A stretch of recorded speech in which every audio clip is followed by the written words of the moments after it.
श्री वृंदावन की ब्रज भूमि में रहने वाला चंदन अपने मां बाप का इकलौता बेटा था। दिन भर वो ब्रज की रज में लोटपोट होता रहता, अपने सखाओं के साथ अटखेलियां करता, सखाओं के साथ गैया चराने जाता, शाम होने पर यमुना जी में स्नान करके वापस घर आकर मां बाप के चरण छूकर प्रसादी पाता। यही उसकी दिनचर्या थी। चंदन में धीरे धीरे ठाकुर जी के प्रति सखी भाव जागृत होने लगा। अब वह ठाकुर जी की सखियों की तरह चलता, कभी कभी सर पर चुनरी ओढ़ता और कभी आंखों में काजल लगा लेता। एक दिन उसके मामा, जो कि बनारस शहर में रहने वाले थे, वृंदावन आए। जब उन्होंने चंदन को सखी भाव में देखा तो हैरान होकर चंदन की मां से बोले कि चंदन तो आपका इकलौता बेटा है, इसको थोड़ा पढ़ा लिखा लो ताकि वह कुछ काबिल बन सके।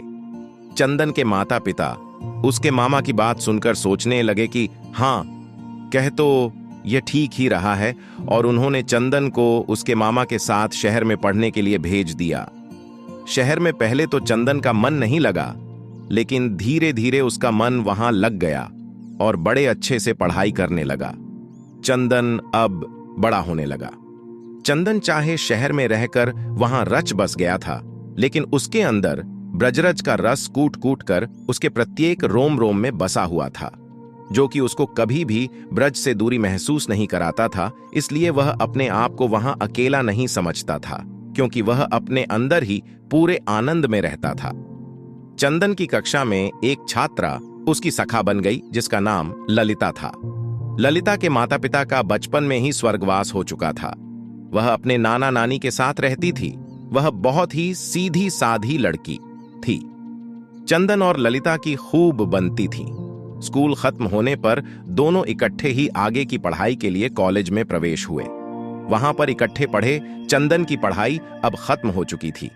वह अपने घर वृंदावन धाम जाने के लिए तैयार हुआ तो उसने ललिता को कहा, क्या तुम मेरे साथ वृंदावन धाम चलोगी? तो ललिता ने अपने नाना नानी की आज्ञा लेकर चंदन के साथ जाना स्वीकार कर लिया।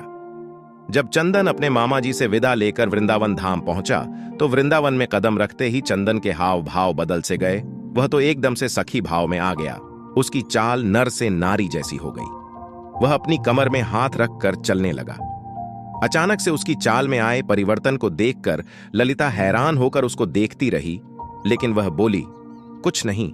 अब चंदन अपने घर पहुंच चुका था। घर जाकर उसने अपने माता पिता के चरण छुए और ललिता के बारे में उनको बताया।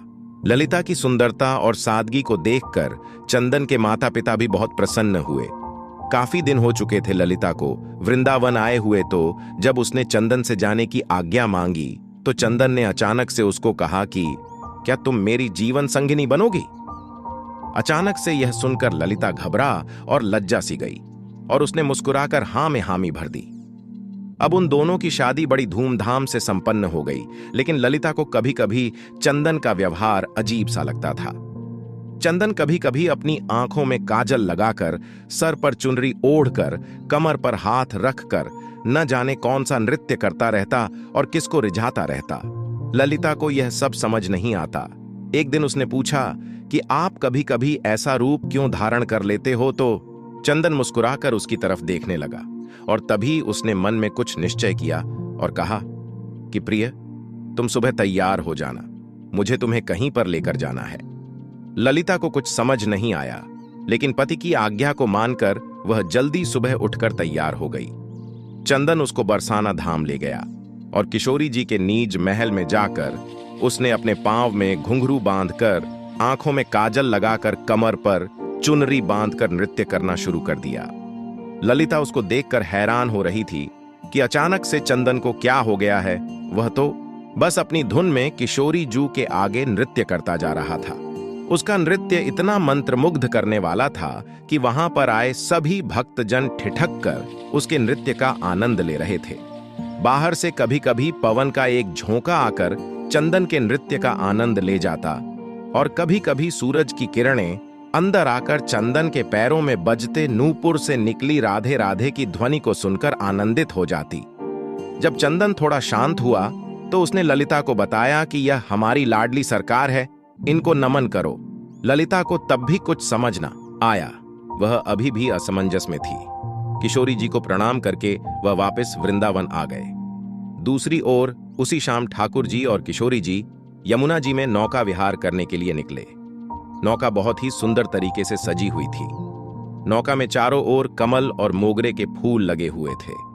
नौका में ठाकुर जी और किशोरी जू आमने सामने बैठकर एक दूसरे के रूप रस का पान कर रहे थे और उनके पीछे बैठी एक सखी हाथ में पतवार को लिए नौका को चला रही थी।